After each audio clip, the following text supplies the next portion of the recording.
Welcome to EMO Lacrosse, where we talk everything field lacrosse. This video is going to be a little different. Probably won't do this format after this week, but coming off the World Championships, I've also been on vacation, so I'm combining two videos into one.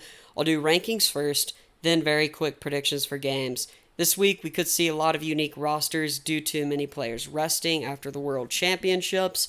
At the time I'm recording this, I haven't seen the updated inactives, so it's really hard to tell who's going to be playing and who won't be playing, but you have to imagine a lot of the top players who have been playing in the World Championships are going to need a week off for rest. Let's get into the rankings, though.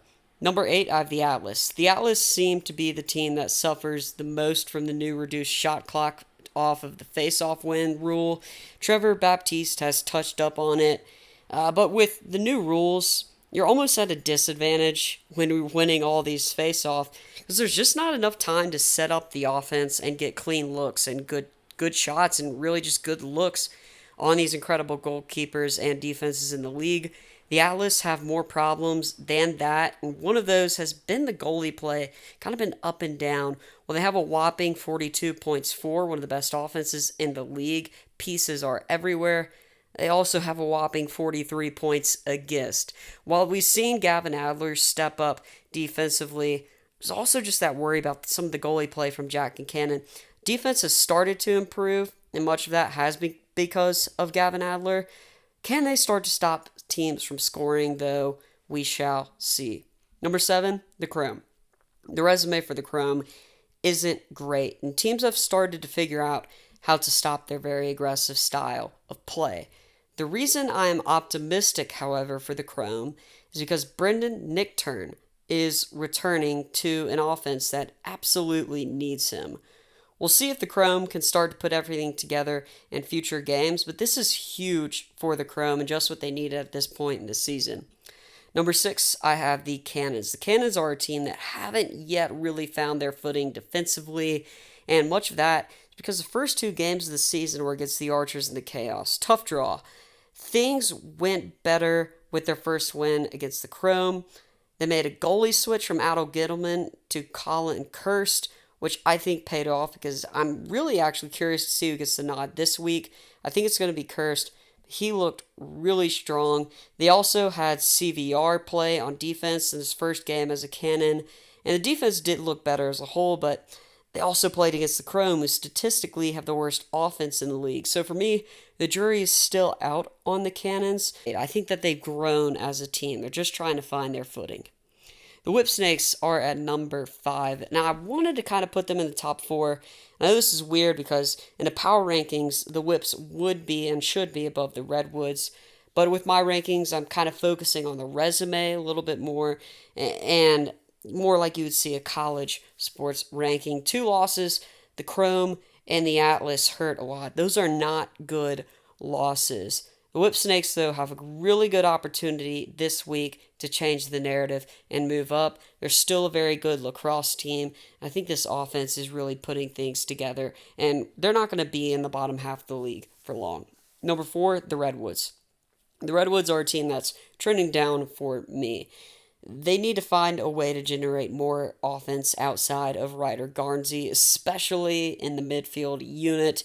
They have not impressed. Although the defense led up 18 points to the Whipsnakes, 6 points came from 3 two-pointers. That is really crazy. A lot of people are down on the Redwoods, and I get it, with 2 slim victories over the Water Dogs and the Atlas, with a pretty not-so-good-looking loss to the Whipsnakes, who came in winless to that game.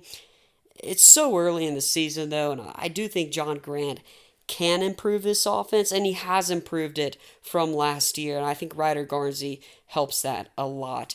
Number 3, the Water Dogs. Just when I started to doubt the Water Dogs, they proved me wrong. Connor Kelly stepped up big time to beat the Atlas and took advantage of Jack Concannon's deficiency. When it comes from the long-range shots, this offense did as a whole, not just Connor Kelly.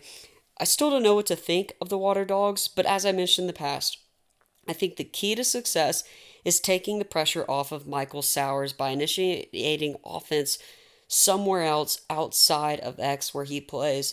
I think teams play better when they can just really manhandle Michael Sowers and stop his speed and be aggressive. I think that working Michael Sowers in and getting him to feed some guys really helps the Water Dogs. And I saw growth offensively from this team. It can't just be the Michael Sowers show. They can't one-man game this. They've got to work in the whole entire offense. That's just what they've been doing. Number 2, the Archers. Last time we saw the Archers take the field, they lost a tough game to a hot and rejuvenated Chaos team. This offense is still dangerous. They still have Brett Dobson in goal, and Tom Schreiber is the best midfielder in the world. This is still a loaded team. There shouldn't be any panic for them. They're still a playoff and championship contender here.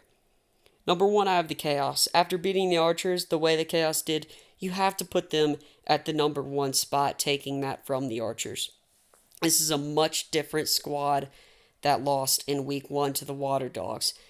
And honestly, if they have all those players, this team is probably undefeated. There are tons of veteran leadership on the Chaos, but the rookies, to me, have stood out. Brian Minikis and Will Bowen. They had youth that elevates this team to the next level. That's what I'm most excited to see and what I loved from this Chaos team. Now let's go into our quick predictions. Make these really quick. Don't want to take up too much of your time. Water Dogs versus the Chrome. If the Chrome win, Brendan Nickturn will play a huge role in that. But I doubted the Water Dogs in week 3, and I will not do it again. I got the Dogs in this one. Cannons versus Atlas. This will be a fun game because we have 2 teams who are scoring a lot, but aren't doing well in terms of points allowed defensively and statistically. Both leagues' worst, 43 goals allowed. This will be a barn burner. I am going with the Cannons in this one. Redwoods versus the Chaos. Oh yeah, I'm buying the Chaos hype, but I'm honestly super excited to see how Ryder Garnsey plays against this stout pull unit and how many goals he can get past Blaze, assuming Blaze is playing. I do have the Chaos in this one, minus, a bunch of Chaos guys sit out. That could be a tough draw for them. Whipsnakes versus the Archer. This one is puzzling to me, and to me will be the best game. The Archers looked like the number 1 team in the league up until the Chaos took them down. I don't want to overreact and act like the sky is falling. On the other hand, the Whips feel like they've finally put together a full game.